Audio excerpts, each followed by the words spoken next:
everyone. My name is Kelly Ma, and I'm the Assistant Director of Global Arts and Collaborations at Asia Society Museum in New York. Welcome to the third of our Museum Salon series at Home with Asian Arts. I'm delighted to share a conversation today with three esteemed colleagues, New York and Paris-based artist Li Mingwei, Taipei-based pianist Pei Yao Wang, and Seattle Art Museum curator of Japanese and Korean art, Xiaojing Wu. Regardless where we are in the world, the effects of COVID-19 have been felt as we live in ways unimaginable a mere few months ago. Last week, Hong Kong reported a third wave of coronavirus cases, and museums that had reopened once again shuttered. In the United States, the resurgence of coronavirus cases has put a halt on reopening plans for many states. The Met Opera has canceled the rest of the 2020 season, and Broadway will remain closed until 2021. In continental Europe, borders reopened and visitors have returned to museums, while in Korea, Japan, and Taiwan, most activities remain the same as before the pandemic hit. Despite signs of reopening, several international art fairs have announced their cancellation for the rest of the year, including Frieze and TFAF. Most of our creative and social life has transitioned online in recent months. We've watched musical, theatrical, and dance performances and tuned into art conferences, lectures, and talks through various social media platforms. These coveted outlets, while opening up windows for us, have not necessarily eased our need as humans to engage with each other beyond the screen, especially in the digital age where arts events still require in-person participation and interaction to be a complete experience. It's hard to predict what lies ahead, but hopefully from our conversation today, we can take a glimpse at a collective future where we can share a communal experience of the arts, albeit with some modifications. Before we begin, I do have a few announcements to make. First, I'd like to thank our members and patrons for their continuous support. You may have noticed that our museum salons and other museum programs have been free, and we're very grateful that we've been able to carry on with our work through the temporary closure of our galleries. Please consider donating to Asia Society Museum at any capacity to bring more content to you. Thank you. If you missed our spring exhibition, The Art of Impermanence, Japanese Works from the John C. Weber Collection and Mr. and Mrs. John D. Rockefeller III Collection, you can read about the exhibition and its works on our website, as well as go on a virtual tour led by Adriana Prozer, the curator of the exhibition. All four of the exhibition lectures given by Adriana, Sinead Vilbar, Simon Kainer, and Melissa McCormick are also available online. Please visit asiasociety.org/museum for more details. The importance and vitality of this concept of permanence has not lost its relevance and in fact seems to have become even more pronounced in our current time of uncertainty. Asia Society Museum is moving forward with the inaugural Asia Society Triennial titled We Do Not Dream Alone. We've been doing a series of Instagram dialogues and online-only content with triennial artists in preparation for the exhibition opening in the fall. Please visit asiasociety.org/triennial for updates and check out our Instagram. For more information about all of our work here in New York and around the globe, please visit asiasociety.org and subscribe to our newsletter. So today's conversation will run approximately 50 minutes, followed by an opportunity for Q&A with the panelists through Facebook and YouTube. Please list your questions in the comment or live chat sections. After this broadcast, the conversation will be posted within a few days on the Asia Society website. So thank you, Mingwei, Pei Yao, and Xiaojing for taking the time today to speak with us and share your pandemic experiences, especially across all the time zones. It's currently midnight in Paris, where Mingwei is, 6 o'clock in the morning in Taiwan, where Pei Yao is very bright and early, and 3 o'clock in the afternoon in Seattle, where Xiaojing is. I'd like to dial back in time and take a look at where all of us were when COVID-19 began. In February, Xiaojing, you and your colleagues had been preparing for the reopening of the Seattle Asian Art Museum after 2 years of major restoration and renovation of the galleries, the first since 1933. Can you talk about what this project entailed? Sure, but first I want to add my thanks to Kelly for getting us together from 3 continents and 4 time zones. It's a really unique opportunity. Yes, indeed, our Asia Museum reopened in February after a 2-year renovation. But just as we were energized by the tremendous momentum built up during the opening weeks, we had to close the museum again in March because of the pandemic. But the silver lining here is that we were able to finish the gallery installations and open the museum to the public, however briefly, right before the lockdown. And here I have some slides I would like to share with you all so that we can see what we've done for the reopening.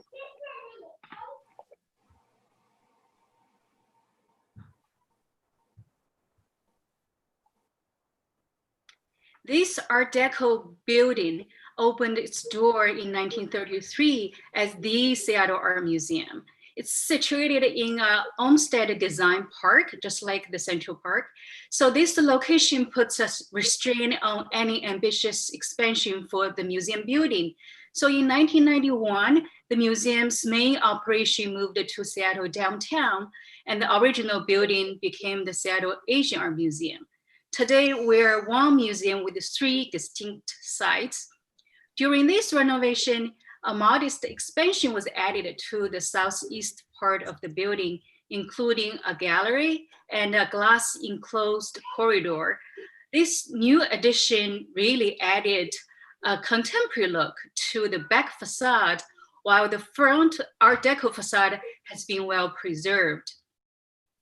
Seattle, as a Pacific Northwest city, has a long history with Asia and also known for its forward thinking and outlook. As our architects were working hard to update the building while preserving the 1933 Art Deco features, we curators also delved into a similar question: how to reconceptualize our narrative of Asian art for a 21st century museum. In the planning phase, we held meetings with the advisory panel and the local communities. The consensus after many discussions was that we should embrace the complicity of Asia, its history, people, and geography, and highlight the connections of Asian cultures, but without overgeneralization. So we took a cross-cultural thematic approach in our collection gallery installation. Each gallery is organized around a theme, one that is central to Asian culture and tradition. In so doing, we torn down the boundaries of both geography and chronology. For example, in this gallery, Spiritual Journeys, we presented objects of different Asian religions, Hinduism, Islam, Buddhism, and Shinto, but they were not organized by religion, but rather by common themes we can find in all these religions, such as guardians and guides, heaven and hell. And also we staged some carefully planned juxtapositions to convey new ideas through meaningful comparisons and contrast. In this gallery, Bring Blessings, 3 sculptures in dramatically different looks and scale form an intriguing group. In the center is a Chinese Lohang who controls the dragon, and the dragon brings the rain much needed for agriculture.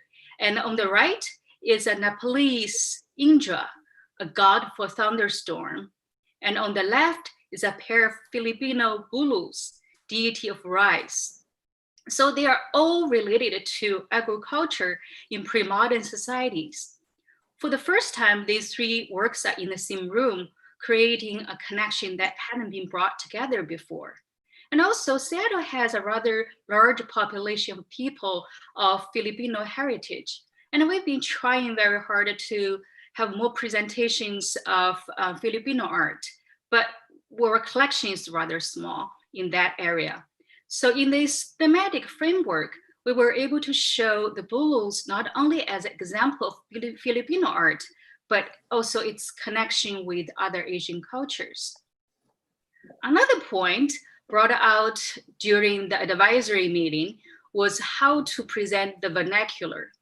We have a sizable holding in Japanese folk textile, so we took advantage of this strength in the collection and mounted this gallery titled Are We What We Wear? To look at the relationship of clothing and identity.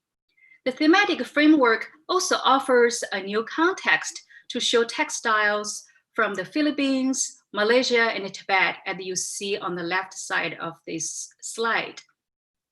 Because this theme is about the everyday, relatable to everyone, we place this installation in a gallery right off the central court with the intention of creating an appealing and also accessible entry point for the visitors.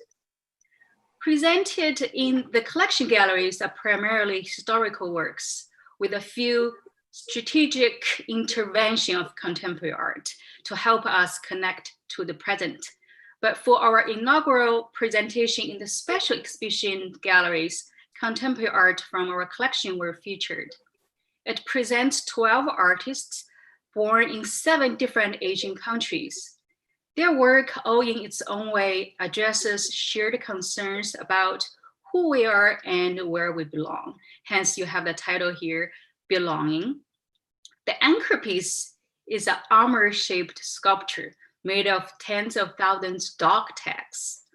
Recalling his 2-year mandatory military service in Korea, the artist Do He-se created this work to examine his identity as a Korean man living in the US.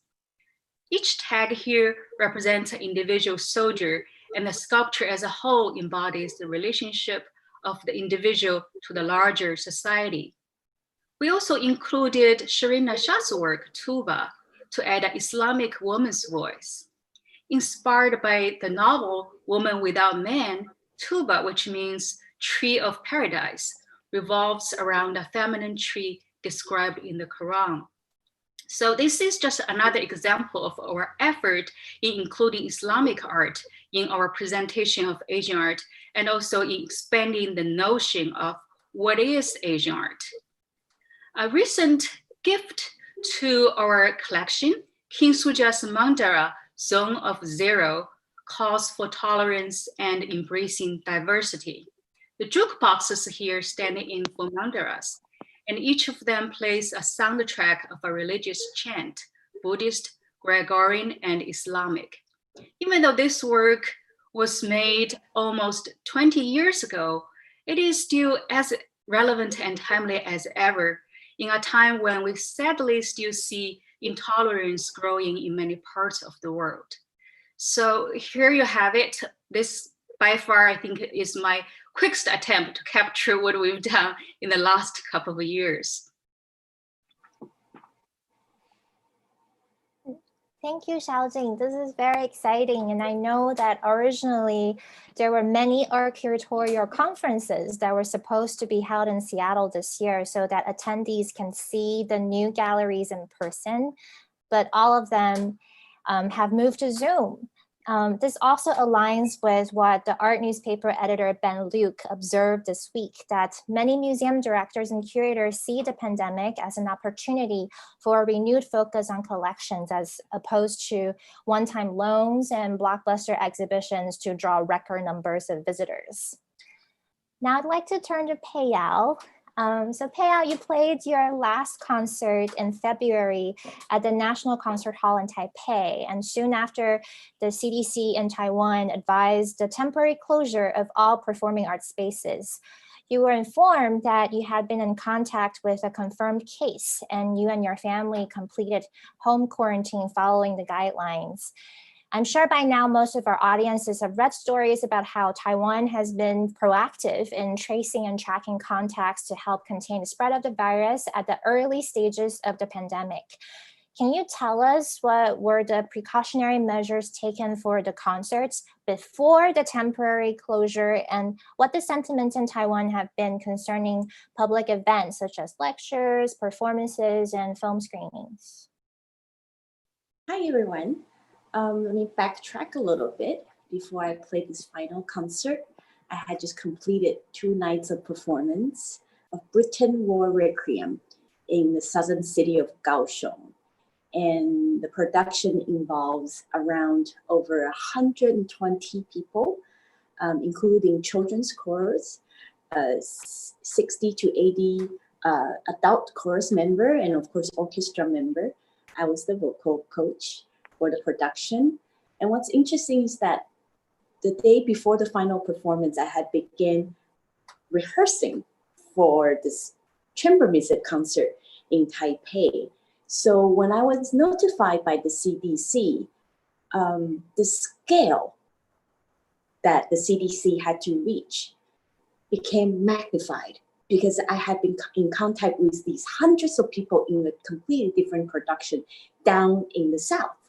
So I just recall the CDC informing me of my contact with this confirmed case, and I had to track back for 2 weeks to basically inform the CDC how many people, where, when, that I had been in contact with. So before we enter the performance, any performing venue, such as the one in Kaohsiung or the one in Taipei, our body temperature had been taken and the hand had to be sanitized. Upon entering, everyone had to wear masks. So imagine this is early February, over 140 people on stage rehearsing for the Britain War Requiem. From the director to the chorus member, including myself, all of us wore masks during rehearsal. Sometimes the rehearsals are up to 8 hours a day. Imagine 8-year-old children, but we all understood the importance of masks. So for nearly 2.5 weeks, we were in rehearsal. Our body temperatures were taken sometimes 3 times a day. As long as you are out of the building, re-entering, the body temperatures were taken again. And some venues actually gave us stickers just to inform the building that our body temperature had been taken, maybe perhaps pink in the morning, and then they will recheck it again, green in the afternoon, purple in the evening. So I actually have a large collection of these stickers as a memento for this period of time. And then in Taipei, it's very, very similar. Body temperature taken, hand sanitizers everywhere. And when we were informed that we had to be in home quarantine, the other issue came up because most of the musicians in the orchestra had been teaching in different educational institutions, from elementary school to high school to colleges. So you can imagine the scope. It's up to us, individual musicians, to contact the parents, the schools, that we're now in home quarantine and they should do home quarantine if they wish to, which is a very, very interesting concept because some people were infected with only 10 seconds of contact. And some people, for example, myself, I was in rehearsal, press conference, and then the actual performance for over 25 hours. And I was tested during the quarantine period, and I was tested for negative. So it's difficult to say, but one thing I do know that the masks, the compulsive hand washing helped. And the situation in Taiwan is that we are able to perform up to full capacity, which means everyone's body temperature will be measured. All the audiences has to wear masks, but we're able to open the entire theater for live performances, which is a huge step, and truly grateful for the situation in Taiwan right now. Thank you, Payal, for taking us through this, the last few months of how things have progressed. That definitely gives us a lot of hope. So Mingwei, you've been splitting your time between Paris and New York for the last few years.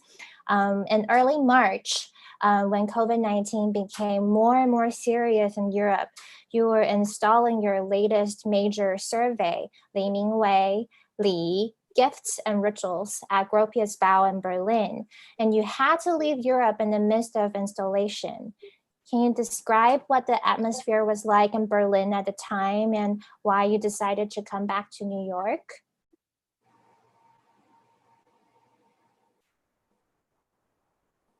Oh, Mingwei, I think you're muted. Oh, sorry. Yes, hello.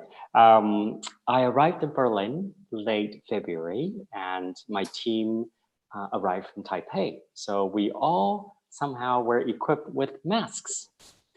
And walking on the street in Berlin from the Airbnb apartment to Gropius Bau, we were the only people wearing masks. And it's funny enough, there were people standing on the balcony, pointing at us, laughing at us, and pretending they're coughing. And we just, shrug our shoulder and continue walking. Once we get into the museum, because part of my project of 17 project in the show, one of the major project it has to be installed with sand. So automatically the installers and the artists were wearing face masks already. So for us, we feel, because Taiwan, as Paya was saying, we all know that Taiwan knew about this very early on. So my parents already set me, put a lot of masks in my luggage when I left for New York in late January and say, just bring this with you. You never know when it will come. So it did. I brought to Berlin with me, and my team also brought some from Taiwan. When we were installing, there were visitors from the cultural ministry wanted to come and see what we're doing. And everyone walked in without a mask. And this is already early March. And there are things happening in Italy already. So, and they still want to shake hands, it's all the same thing. And I just say, I'm sorry, I need to wear my mask because I'm coming from Taiwan. We know it's quite a serious thing, so excuse me for this. And they're pretty good about that.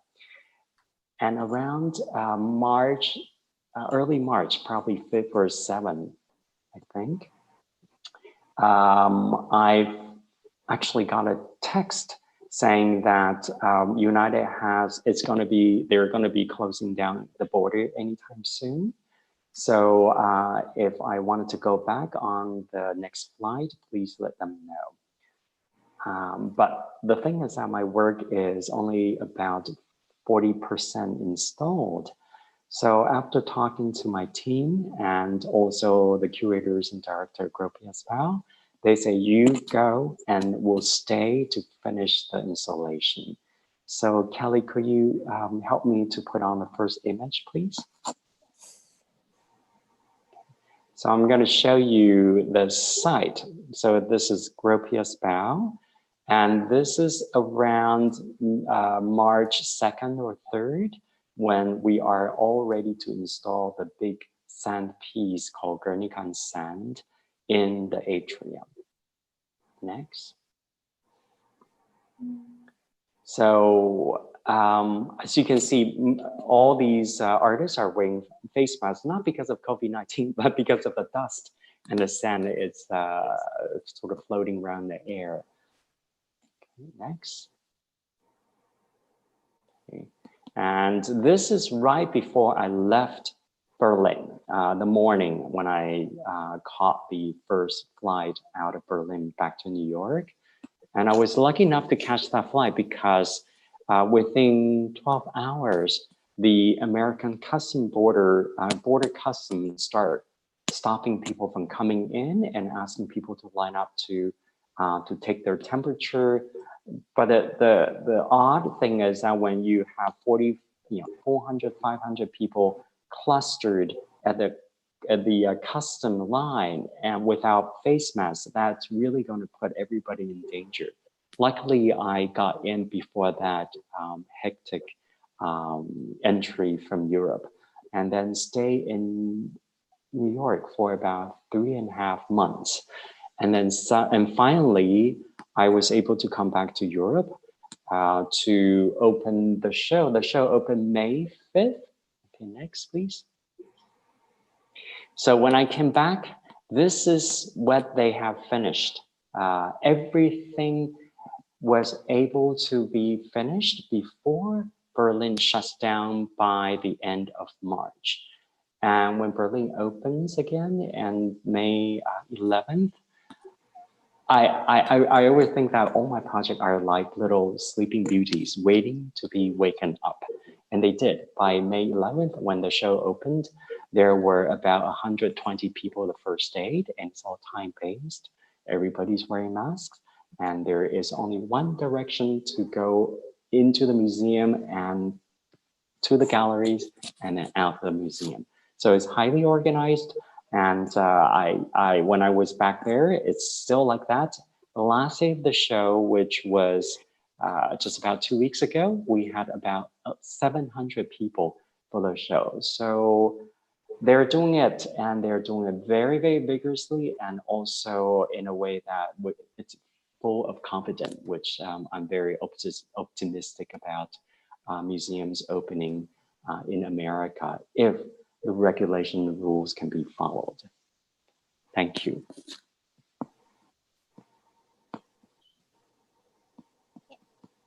Thank you, Mingwei, for sharing that process. So I'd like to go back to Peiyao for a bit. So Peiyao, I've seen your concerts in person many times, mostly in New York and mostly operatic pieces. For today's talk, I actually included a link to the video of your recital in Hong Kong from January on our event page. So if you haven't seen it, feel free to click on it after the program. And I it's haven't just seen it. Sorry, I just found it's your performance at Taekwon. And you're with, I think he was a tenor. Yeah. So yeah. So that was your recital in January, and so I just thought that people might get a better idea what does it mean, what is chamber music, in case they are not familiar with it. So, but since the pandemic hit, have you performed in any online concerts, and what have they been like for you? And how does this format differ from a traditional concert for you?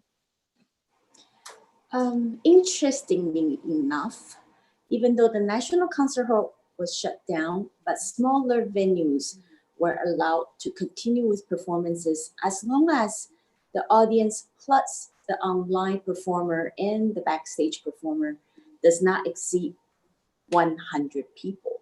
So some production, when, for example, chamber music or duets, we're able to have audience up to around 60 to 80 people. But the way we're seated, it's called the cherry blossom seating, which means for every person who has purchased a ticket, every seat around that person is left unsold, empty. And then from the performer's point of view, we could see these sparingly spaced audience members all wearing masks. And we appreciate that they make the effort to come and to enjoy live performances. For me, however, I actually never participated in any online performances. Not because I wasn't invited, I was invited, but because of the home quarantine, it's a very practical reason. I live in a townhouse, and the Wi-Fi box machine is located in elsewhere, not next to my piano. So tried, 3-4 attempts, but the Wi-Fi was never stable enough for the live performance from home to take place. And that's the only reason. I would imagine for any performer, when we're at the piano, we really forget about our surroundings. We're immersing our music. So yes, performing through an iPad does feel a little odd, but you only wake up from that moment when there are no applause, real life applause from the audience member. And I really believe that's the only difference. But from an audience point of view, I do feel that to feel the energy from a live performance is irreplaceable. So I'm hoping when wherever you are, when live performance are allowed, please go and support the artist again. That's very touching. I think I mean, I work in the museum, and for us, it's the same. It's like we've been having so many virtual online programs or doing like virtual walkthroughs of exhibitions. And I think, you know, either as the viewer or as the presenter, there's a lot of things lost when you can't see your audience, and or when you're as the audience, you're very just passively received on the receiving end. So Mingwei, for your exhibition at Gropius Bao, which you mentioned, opened with a delay and closed 2 Sundays ago, and you said there were about 19 works included. And I wonder, well, I guess you mentioned a little bit about your work, and we also saw the installation process of Guernica earlier. But for people who may not be familiar with Mingwei's practice, he was last on our stage in New York in 2009 with then museum director Melissa Chu and the 2012 Documenta artistic director Carolyn Krysov-Vakargiev. And you can find the video recording of that talk on our website. Where he talked about 2 projects that are not featured in this talk. So bonus. Most of your projects focus on interactions among strangers and relationships we establish with other human beings through chance encounters. Sadly, in the age of the pandemic, as romantic as a chance encounter sound, the experience has now soured as it poses potential threats to our own and other people's health and safety. I mean, I don't even necessarily want to meet people I actually know for the same reason. So I was able to participate in one of your works in person that's featured in Gropius Bao, Sonic Blossom, which is at the Metropolitan Museum of Art in 2015, and also virtually last month as Invitation for Dawn. Can you talk about the adjustments made for your presentation in Berlin? Yes, thank you, Kelly. And let's see the next image, please. Yes, yes. So Sonic Blossom, let me just explain very quickly, is a project, right there, yes, that's it. It's a project that we engage classical singers, and there's always one of them walking around the gallery and making random encounter by asking anyone the question, may I give you a gift of song? And if the person says yes, then the singer brings this person back to this chair, turn around and sing a beautiful Schubert lead for this person as a gift. Okay, very simple.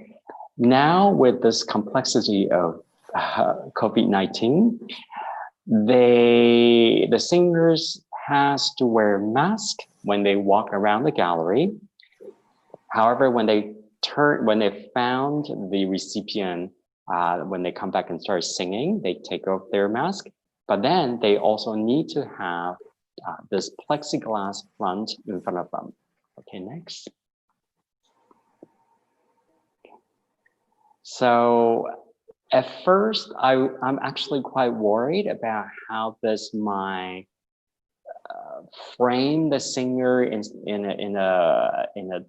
a way that I don't think is favorable to the singing. However, when I asked the singer and the recipient what was the experience like, everyone said that they felt like they have been really, really taken care of and being protected because we had this thought of putting a divider between the singer and the receiver. Next. Okay. I also have designed a costume with our dear designer friend, Akira. And usually this costume would be worn by the singer when they are walking around in the gallery. However, now because of a sanitary issue, we can't put those on the different singers. So now we have it on the mannequin. And next to the mannequin, we did have a small explanation of why this is here and why it's not on the singer. Okay. Next. So that is Sonic Blossom. The other project that we need to do small alteration is this project called Mending Project. Again, let me quickly explain this project. So when you come to the gallery, you'll see someone sitting there, either me or a volunteer mentor with a needle and thread, waiting for you to bring something for us to repair while you sit in front of us and watch how we repair it. And of course, talking and conversing with each other. Again, that poses a problem because of the conversation and the contact between these two strangers.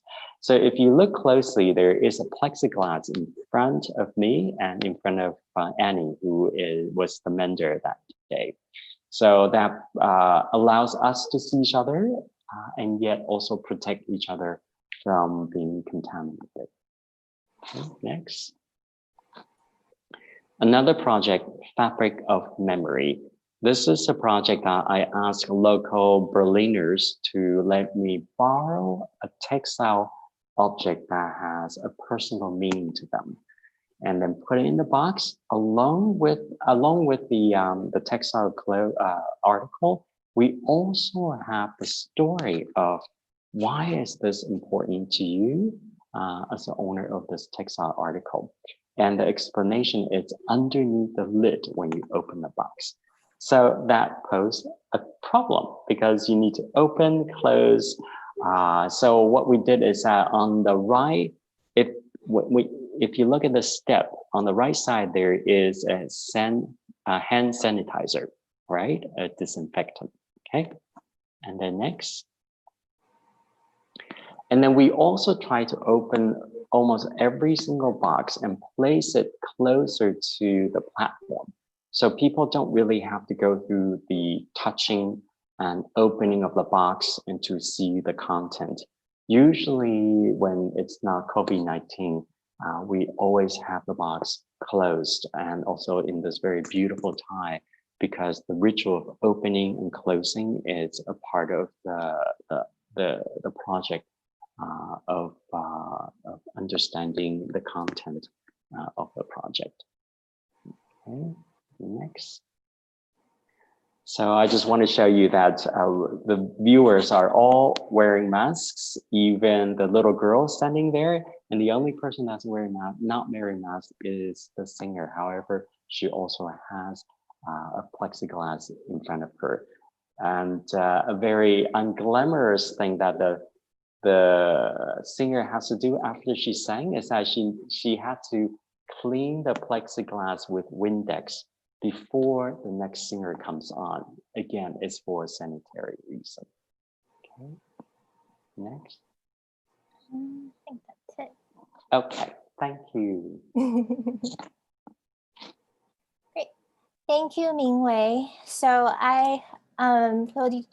we didn't have time to talk about this piece of work that's also at the Gropius Bao, but which is the dining project, and you have modified it to be a virtual project called Afternoon Tea with Mingwei. And in my background, I actually followed the recipe you have shared that you would have shared with your participants. This recipe that's in memory of your mother-in-law. So for those of you in the audience, if you would also like to make this cake, it's an apple cake at home, you can find the recipe on Mori Art Museum's Facebook page. That's part of their MAM Artist Cookbook project. All right. Thank you, Kelly. Of course. Yeah. I've already tasted the piece right before the program. It was very good. Oh, thank you. Yeah.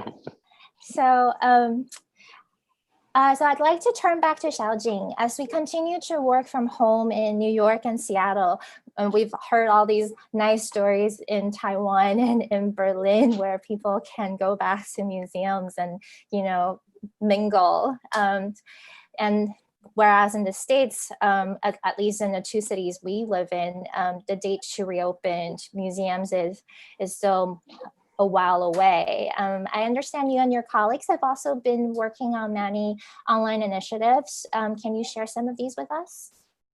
Yeah, we closed the museum on March 13th, I think around the same time as other museums in New York. And shortly after that, we formed a task force called Stay Home with Sam to lead the efforts to create more online content because no one was prepared for that. So all of a sudden, we have to move to the online platform. So our communication team redesigned the museum blog for a more engaging presentation. So now when you go to the website, on the top of the web page, you can find a menu to choose what you like to do, to read, watch, create, learn, listen, or participate. And that was not there before the pandemic. And through this blog, our audience can read posts of object of the week. And usually we write only one page about the object of the week, but now we expanded the content and add videos and audios and links. So really made the content much richer. And also the audience can watch videos of artist talks or create art of their own. But as a universal museum, we present art from all over the world. So we had virtual talks with curators and artists on many different topics. And in the political world today, sadly, there are still growing divisions. But in the art world, at least from the conversations we've had, we see so much more connections. And that's really comforting and also encouraging. So for example, our Native American curator had a conversation with the indigenous American artist from the Haida Nation. And he talked about his Haida manga. In that kind of work, you see Northwest Coast indigenous art, Japanese manga, and pop art all coming together to retell an ancient Haida tale. And that's really interesting and also encouraging to see how in the contemporary world, even though we're separated and confined to our home, we still can talk about a kind of a universal topic to share ideas about art. And also the Gardner Center for Asian Art and Ideas here has organized a series of talks with artists who immigrated to the US from Asia and the Middle East. Each artist shared with us about their art, their heritage, and how they're coping with the present moment or the new works they're creating in response to these unusual times we're living in. And I feel the artists like Mingwei always ahead of us, are always out there to respond to the current moment. So that's also very exciting to see what kind of new works the artists are making. Great. Thank you, Xiaojing. I think that's very encouraging in the sense that, in the museum world, we're definitely learning from each other and trying to see, where our very distinct fields can actually intersect and cross-pollinate and have like more impact that way to our audiences and communities. I think that sounds like a very rewarding experience for both your staff and also for your viewers. So, I would like to go back to Mingwei.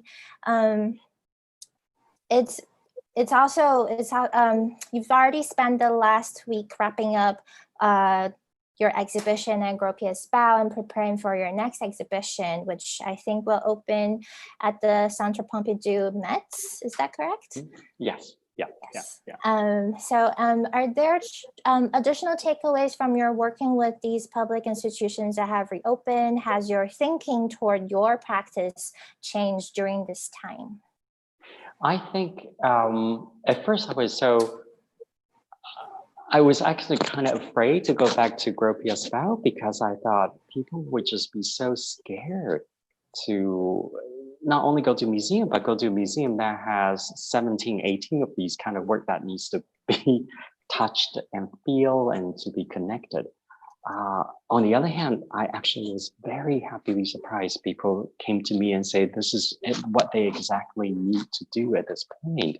They miss so much about the intimate contact with people, although with a protection there.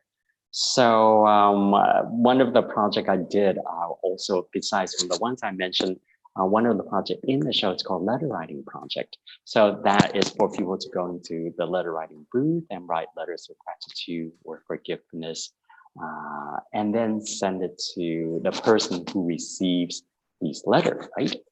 So now nobody can go into the letter writing booth to write anything because the pencil and paper could be contaminated. So during the confinement, what I asked people to do is to do a sister project called Letter to Oneself, meaning that you write a letter to yourself, addressed to yourself, by saying what you're worrying about, and then by concluding the letter by saying what is your hope or what are your hopes for in the near future. Send it to the museum after you finish writing. So that became a sister project of the letter writing project. So I think it really has an effect on me, especially with the kind of work I do. And I do think it's actually quite exciting. It does sound really nice to be opening letters from either someone you know or, someone you haven't thought about for a really long time, or even from yourself. So I think the examples given by Peiao from Taiwan and also like Mingwei's experience in Europe definitely set really great precedents for us in the US. And as we prepare to reopen at the end of August or beginning of September, at least that's still currently planned for New York, and I think for some other cities. And I know, and we all know that some museums in other states have already reopened, but with a lot of limitations. So Xiaojing, what are some of the things that the Seattle Art Museum has done to prepare for when we can all return to the office and welcome visitors? And also, we've also seen, and I think you talked a little bit about this, but just wanted to see if we can talk a little bit more as well. During this pandemic, there's been a lot of historic protests related to racial justice in the US and around the world. And it's really nice to see everybody coming together for the same causes, even though we are, respectfully apart. Are there more philosophical adjustments to address these issues around equality, especially given the diverse community Seattle is known for? Yeah, we had hoped to reopen the museum on August 1st, but we had to delay that because of the rising cases in Seattle and elsewhere in the US. Our installation team is making changes in the galleries to better implement social distancing. But I think the bigger concern is about public programs. As Peo said, you can't really get energy in a virtual program, the energy that you can only get in a live performance. So we know we probably won't be able to do any public programs inside the auditorium for the foreseeable future. So we were thinking about what we can do outdoors in a space where people can spread out maybe a little bit more and feel safer. So we came up with ideas like having music performance at the plaza outside the museum entrance, maybe chamber music, small group, but hey, I'm sorry, you can't really play piano there. Or having dance performance at our Olympic sculpture park. But all these ideas have to be hashed out. But yes, the bigger issue we're all dealing with is the social justice and equity. Even though we all know injustice and inequity are not something new in this country, but the issues are really magnified and intensified by the pandemic. In many ways, this moment has also impelled the whole museum world to rethink about decolonization and equity. So at SAM, we have a staff leadership team on equity, and they've been leading the lead on the equity work for the last couple of years. So we've already started the work long ago. And among the curators, we're discussing an initiative to acquire more works by artists of color. And also we're also thinking of ways to provide platforms for artists and communities to have more voices in our museum programs and exhibitions. In our Asia Museum, for example, we have one community label in each of the 13 galleries. Those labels were written by artist, writer, actor, musician, and even a chef and other members of the community. So they are totally different from the curatorial didactics. And each one of them has its own personal voice. So we really think to engage the community to add more voice also contributed to the equity work we're doing. That all sounds very wonderful. And I also wanted to highlight that Seattle Art Museum actually hosted this year's American Association of Art Curators earlier this spring, and the subject this year was on Indigenous art and how to be more inclusive in the ways that when we are thinking about exhibitions in museums. And even though the organization is mostly based in America, the participants are from all over the world, and it was a very dynamic conversation. And everybody, all the speakers talked about, different aspects, whether it's about hiring more diverse group of people to represent the communities and museums, or like how do we engage communities in a more effective way, so that we're not like all hoity-toity that we're part of the museum community. This is where we give you a stamp that you are like authorized to be part of this, I don't know, gang. So I think if people are interested, you can definitely go on AAMC's website to find more resources on this. And also the American Alliance of Museums also has a lot of resources on this on their website as well. Okay, so actually this perfect timing, because we're now at the time where we should open up for questions. And I see that we have already have one question from the audience, which I think applies to everybody. So it says, since we've all been staying in one place, or for most of us, yes, during this lockdown, have we thought about the implications of an international artist or curator's carbon footprint? And going forward, do we feel more responsible towards the environment, and would this have implications for our work? Who would like to start first? Lady first. So Peya, would you like to start? Carbon footprint. What's interesting is that I'm a pianist. So yes, all of my international works have been canceled. So I'm not able to leave the country and perform elsewhere. But I think the silver lining is that now every country will support and celebrate local artists more. For example, tonight I'll be performing for an audience of 35, very selected group of people, and I traveled by train to come here. All the audience members are required to submit their name and telephone number in case if something were to happen, we can contact each individual who has attended the concert ASAP. For international performer to come into Taiwan to perform, they need to do 14-day quarantine.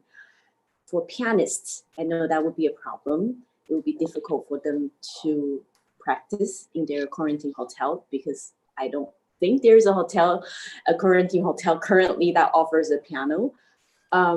So I think what will change in the near future is that the local artist will have more opportunity, but also will have to be creative with their programming. For example, smaller venue, smaller, shorter program. Yeah, I think it will be different, but it will be exciting. Great. And Xiaojing, I know curators, like we all fly a lot to like art fairs and, conferences. Yeah, I agree with Pia. I think it really compels us to be flexible and also creative. I do appreciate Zoom. I can't remember what we were doing before the pandemic. Without the Zoom, we were able to have international talks with artists and other scholars through this online platform. But there are also many other things we could not do without traveling. We would not be able to borrow a piece of artwork, for instance, from another venue, from international venue. So that would really limit what we can do. And for art fairs, yes, so many art fairs got canceled. And also what I miss the most is really interaction with the artist.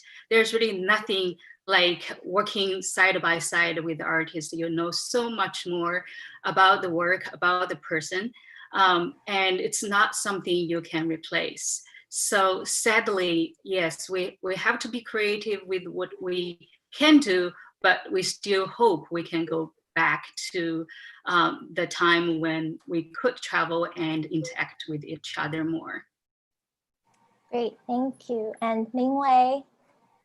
I cannot agree more with both ladies. I think things will change. And as an artist myself, I did travel quite a bit. And the main reason is because when I'm traveling, that's where ideas come to me. Somehow for the past 3.5 months, I've been doing a lot of Zoom meetings, and that it only gives me certain information, and it's very uninspiring. I'm sorry to say that. So a lot of time when I'm just walking in a different city, bicycling, that is when ideas comes, and talking to friends, talking to strangers, tasting different things. So I still think I need to travel. And in terms of carbon footprint, I am very conscious of that. I haven't owned a car since 18, actually. I only had it for 1 year. And in Paris, the city mayor has been very conscious of making a bike city now. So recently I just got into a city bike and bike everywhere, and it's really quite wonderful. So yes, it really, really changed the way I do things, and yet I also miss the physical part of being with some people and being in a place. And if I need to fly somewhere to do that, then I will have to do it. Thank you, Mingwei, Xiaojing, and Peiyao. I think Indeed, I think we all wish that we could travel and either see the places that we have never seen before, or learn from people that whether we know or not. And it really takes away the kind of intimacy and the amount of information you receive from interacting with each other that's not through a screen. So we have another question. This is for Peiyao. So although concert halls are open in Taiwan but our concerts sold out at the moment, and our audience is still enthusiastic about coming out for live events? Yes, believe it or not, concerts are selling out. One thing I do want to mention, which is rather interesting, I think earlier I mentioned about the cherry blossom seating, which means every other seat is left empty. When they gradually open up to full capacity, what the marketing department are faced with is that some people are reluctant to purchase ticket, just individual seats. Because you go with family members, especially if you're a family with children, you would like to attend and make sure that you're seated with your children or your parents. So I have seen some creative ideas, which is they have asked certain organization, for example, Rotary Club or school director, to basically, it's a group purchase idea. For example, if you will have 80 tickets sold to one organization, then when you arrive at the venue, you simply give these 80 tickets out, and then it becomes free seating. But if an event were to happen where we need to contact the audience member who has attended that particular concert, at least we know that, for example, there are 6 organizations who has attended this particular concert, and all we need to do is contact the the organizer of this particular institution. Or I have also seen other people who offer buy one, get one free, which means if you decided to purchase one ticket, then we offer you another seat for free. That way, in the event that we do decided to open up to full capacity, we can still sell out the house, even with 3-day notice, which is, in a day like this, if we're able to perform on stage, as performer, we perform really the same way. For the audience of 300 or 3,000. But I understand the reality is that the venue, the presenter needs to do the calculation. We need to make sure that they won't lose financially. So we respect any sort of creative way that they can manage in a time like this. Thank you, Peiyao. And it is very true, because I think a lot of people often don't think about this, but because you only see the performers on stage, but as you also have to understand that there are a lot of people that you don't see, or you see them but you don't recognize them, whether they're stagehands or people who are in the lighting booth, in the sound booth, and also just people who are maybe recording the program. And also, any kind of ushers, people who are selling or checking your tickets and selling you programs and so on and so forth. So it is a lot of people involved, and it's just that we often only remember seeing the people on stage. Okay, moving on to the next question, which is from a museum colleague from Cleveland. And I think this is a question for Xiaojing. This is from curator Sinead Kehoe, and she was wondering how, for the community labels you mentioned, how are these writers selected? Our education team reached out a group of community members and asking if they would be interested to have input on the labels in the galleries. And also we have to kind of team up with the writer and the object. So for instance, we asked a Japanese American musician to respond to a Nihonga string, and he even composed a little piece of music in response. But we would not, for example, ask a Vietnamese artist or a Vietnamese chef to respond to a piece that they would not know anything about. But in the same time, there's also objects that outside of the person's expertise or their knowledge. So they can comment from a very different perspective, often the time from a personal kind of connection. So instead of talking about the art historical aspect of the object, the community writers would talk about what it means to her or to him. So yeah, so this basically is a collaboration between the curators and our education colleagues, and also the community outreach. Great, thank you. So if anyone's interested further about like museums' innovative work in label writing, especially like working with different people who are not curators,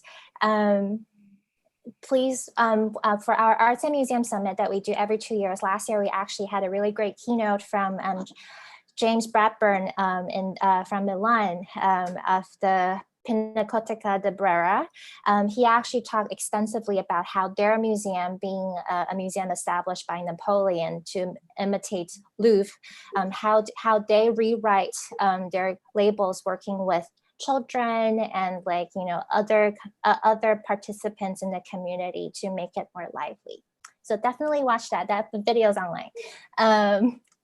And so I think there's a last question, but it looks like we have already addressed some of it, but if anybody wants to add to it, feel free. Can the panelists say a little bit more about how virtual versus physical or in-person programs right now we often hear from people who are not from the arts and they feel the digital platform is a good substitute. I don't know, Payal, do you want to address that? I think you already talked a little bit about it, but do you have anything else you would like to add? It's definitely not the same. I would say in response to this, just imagine Mingwei's work, Sonic Blossom, when a performer sings to a live audience, there's intent, there's love, there's the energy, but it's not just one way, it goes both ways. Performer, we perform, because the audience provide us with energy and this unsingable aura that we need in order to generate more and more color, more ideas. So live performance is what we're trained for growing up, to be a professional musician. So for us to perform and to play, to sing, to dance, to act on stage, we need the human interaction. So it's different. Mingwei, would you like to add? Yes, I agree. So let's not even talk about art. Let's say last time I was trying to do a Zoom dinner with friends and it just didn't work.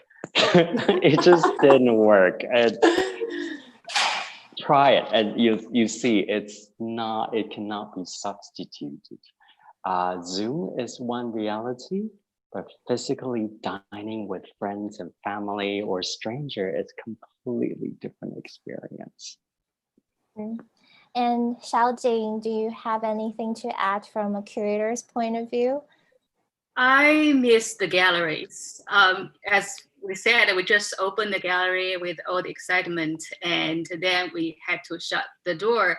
So yeah, I always kind of imagine like what it will feel like to walk into the garden court with the beautiful light sculpture above me. So I think for museum goers, it's also experienced in a 3D kind of space. And on Zoom, on screen, it's only 2D, and it's really not the same. I agree. That's basically like learning art history through slides. You never know how big things actually are or how impactful they are until you're in person, such as Guernica. Yes. Yes, and if I may add one more thing, attending live performance or attending gallery, this journey starts from home, getting ready, getting changed, putting on the makeup or not, to go out, experiencing the sun, the rain, the snow, and then entering another space. So really, the journey starts before you even leave home. Yeah. That's all I have to say. So it's extended experience, not just sitting in a velvet chair watching what's happening on stage. It's the whole day, the whole afternoon, the whole evening. And then the experience of leaving the theater, remembering, trying to recall why you had to see. So it's living life. Thank you. Yes. That's very, very beautiful. I think this is a good place to close. So to conclude our conversation today, Mingwei, as Mingwei has shared earlier about adapting his letter writing project, 1998 to present, into Letter for Oneself for its reprise at Gropius Bow. He has written a letter to himself during the lockdown. So Mingwei, I wonder if you wouldn't mind sharing this letter with us? Okay, yes, it would be great pleasure. So when I came back from Berlin and started thinking about this work, I thought I should actually write a letter to myself and send it to Paris, our apartment in the Marais. And the next time when I arrive in Paris, things will be different, but I wanted to document and write down what I have to say to the future Mingwei. So this is the letter I wrote to myself. Dear Mingwei, today is Monday, April 6th, 2020. Listening to Bach. Just finished preparing dinner. Received a message about our dear Jean from Michael, letting us know that she is slipping away. Hi, John, Mingwei. The hospital called Dad, asking him to come into the hospital, and he is at her bedside. Mom is on a drip with a feed going into her leg. She is breathing unaided, generally okay, it appears, but her eyes are shut, sleeping, and not sure if she has said anything to anyone. He said he would call me, not sure if his phone would be on, as he said he was conserving his battery, but maybe worth a try. Off to bed now, will have my phone with me. Love, Michael. I share with John that this is probably best as she is not in pain, in deep sleep and heading to the other side softly. When I read this again, it would be when all things have come to light, sitting in our living room with John next to me, would take a long walk.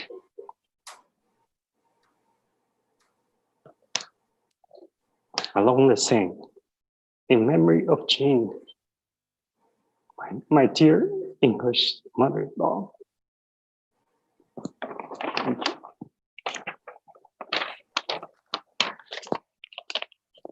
Thank you, Mingwei, for reading your letter to us. Your generosity and thoughtfulness always inspire us and give us more to look forward to and a lot of food for thought. I'm afraid this is about all the time we have for this conversation. And if you enjoyed our talk about how artists and curators think about bringing people together.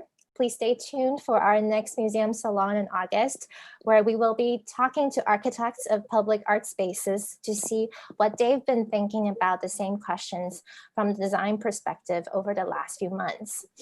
Thank you all very much for joining us this evening again. And I'd also like to thank our speakers again, Mingwei Peiyao and Xiaojing, for joining me at various times around the world. And I would also like to thank my colleagues, Oscar de la Fey, Nevneet Garamilla, Anne Kirkup, Maya Murphy, Leon Chong, Christine Xie, Amy Lee, and Salvador Pantoja, as well as our intern, Sydney Caciopoli, Tabriz Mosening, and Andrea True for helping me with this evening's conversation. We can't wait to see everyone in person when we reopen the museum. Please stay healthy and safe. Have a good weekend. Bye.